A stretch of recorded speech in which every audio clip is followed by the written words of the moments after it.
Hi, I'm Professor Bonnie Maurer, the instructor of elementary methods in mathematics and science. In this video, I will be discussing how to best score unit plans written by the pre-service teachers in your class. This is a key assessment. The data that you will be collecting is part of our accreditation process. The rubric was created for an interdisciplinary unit.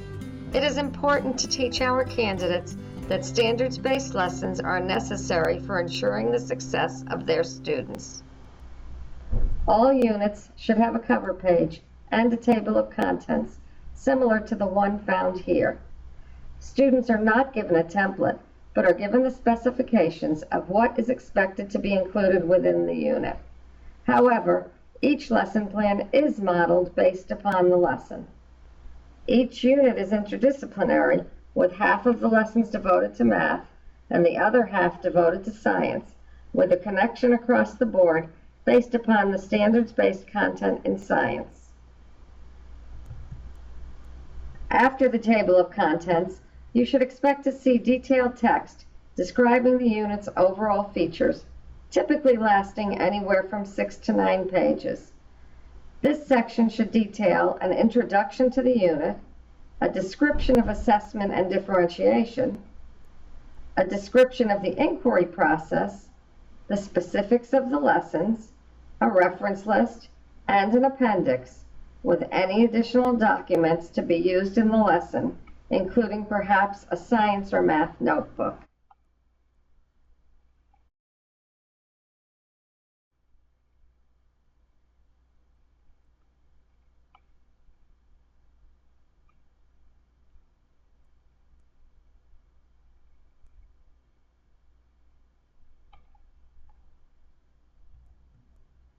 The unit will include a pre- and post-test incorporating both short answer and open-ended responses. You will also find 5 to 7 lesson plans based upon our modified version of the State of Connecticut lesson plan format. The rubric used to evaluate the unit is divided into several sections. The criteria in the left column are based upon state and national standards.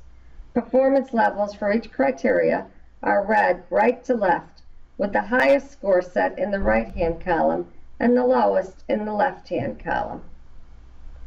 Let's look at the specific performance indicators. When evaluating the context for learning, we must ensure that candidates have considered the unique attributes of their target population, their learning environment, and the appropriateness of lessons within this unit. We should ensure that the candidates' lessons are grade level appropriate and unique to the needs of their elementary students. When considering learning goals and objectives, be sure that these are concisely stated with clear essential questions and expectations that dictate why students need to learn this content as related to global issues. Essential questions should be clear, appropriate, and well developed, and should match major components of the lesson. Students should be able to determine what they should know and be able to do as a result of each lesson. As we look at materials, resources, and technology, we should find a detailed list of all resources in each section, such as engagement within the learning activities section. These should include, but are not limited to, websites, handouts, and manipulatives. The materials should be differentiated to meet the diverse needs of students. The content, knowledge, and instruction section is the most comprehensive.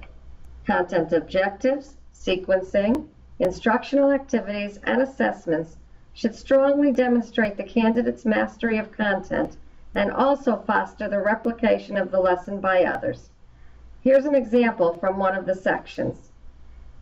Each section should be clearly stated, show anticipated student responses, and include modifications for diverse learners. Additionally, there should be transitions between activities and also before follow-up activities. The entire unit should clearly demonstrate evidence of the use of multiple formative, summative, and performance-based assessments which strongly match the lesson's learning objectives and standards. They should also assess individual and group learning. Evidence of data collection and its reflection in planning areas for self-improvement are critical. Lastly, don't forget to check for the organization and presentation of this unit.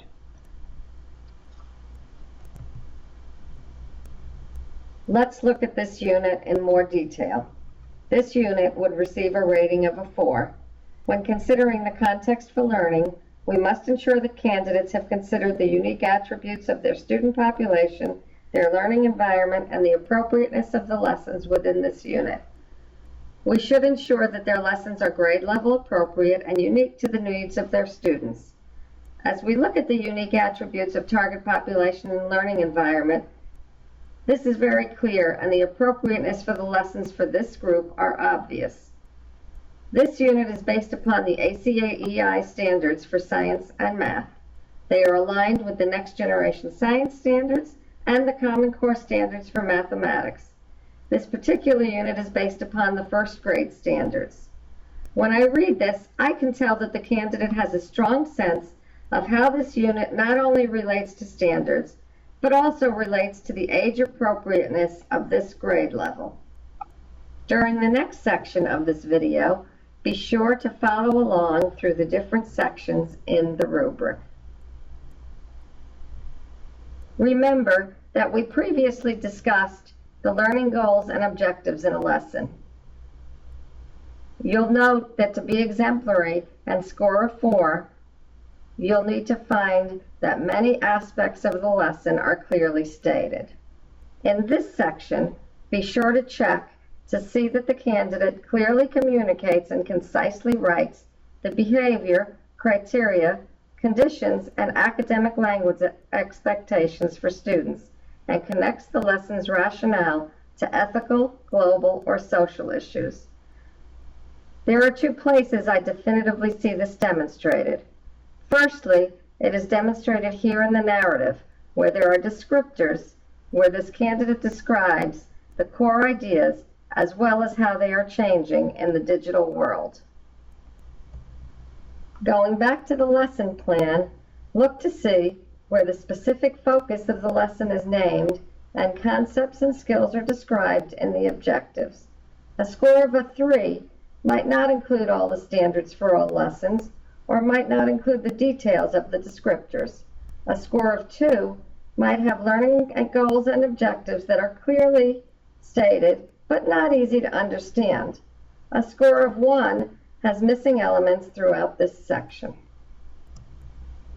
Additionally, the ACEI, Common Core State Standards, or Next Generation Science Standards must be thoroughly listed for each instructional objective. When looking for appropriate materials, resources, and technology, we should find a detailed list for both. All handouts, both teacher-created and those from other resources, are referenced in the procedures and attached to the lesson plan. The selection of materials and resources should strongly reflect the candidate's knowledge and understanding of the content to be taught.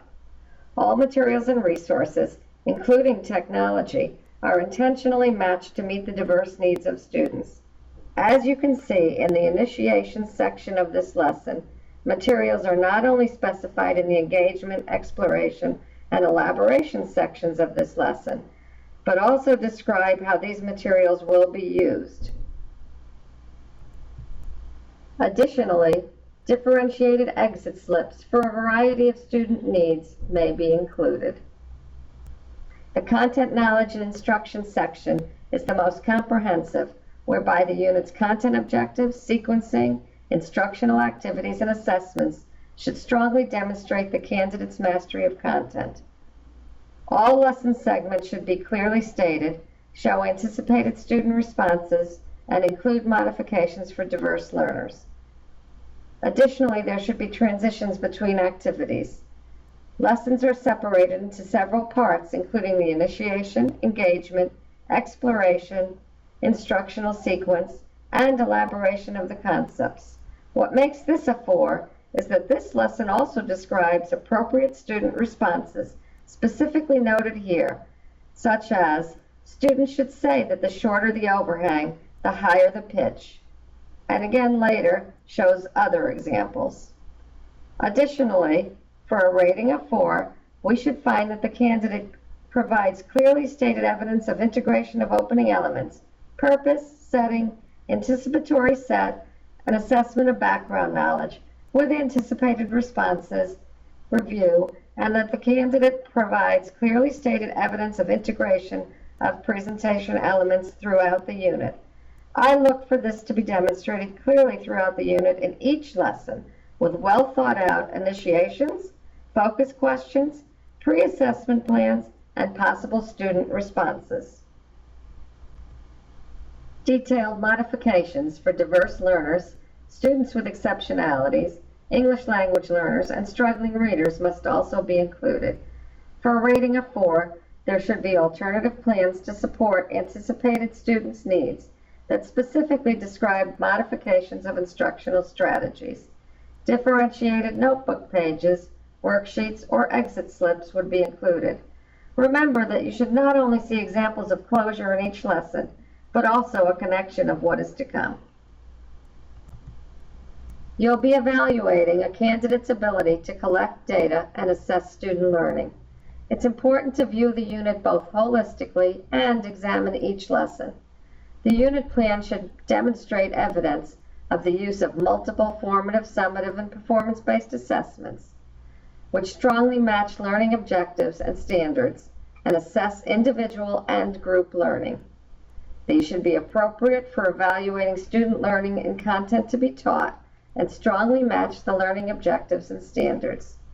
These assessments should be measurable in order to assess individual or group learning of content, and summative assessments should be included that align with learning objectives and are used to link to subsequent lessons. A rating of 3 might, for example, have clear and detailed procedures, but not be able to be followed by a third party. For a rating of 2, procedures may be clear, but not detailed. For a rating of 1, this lesson lacks detail and the content for students is not delineated. The unit overview should suggest realistic modifications of instructional strategies. For a rating of 4, the candidate should demonstrate the ability to clearly analyze data, identify areas for self-improvement and/or curricular redesign, and present a professional development plan to address these areas. A rating of 3 might analyze student data, suggest significant modifications of instructional strategies, but might not provide a professional development plan to address these needs. A rating of 2 might include data that suggests modifications of instructions, but only partially addresses all students' learning needs. A rating of 1 fails to adequately consider student data when suggesting modifications of instruction and does not include a professional development plan. Lastly, don't forget to evaluate the unit for its overall organization and presentation. Correct grammar, spelling, and neatness should be evidenced throughout. This video offered recommendations for evaluating units. As we all know, not all candidate work falls distinctly into one of these rubric criteria. There may be times when an element of a student's work may not align specifically within a performance level. This is where your judgment as a professional educator should be used.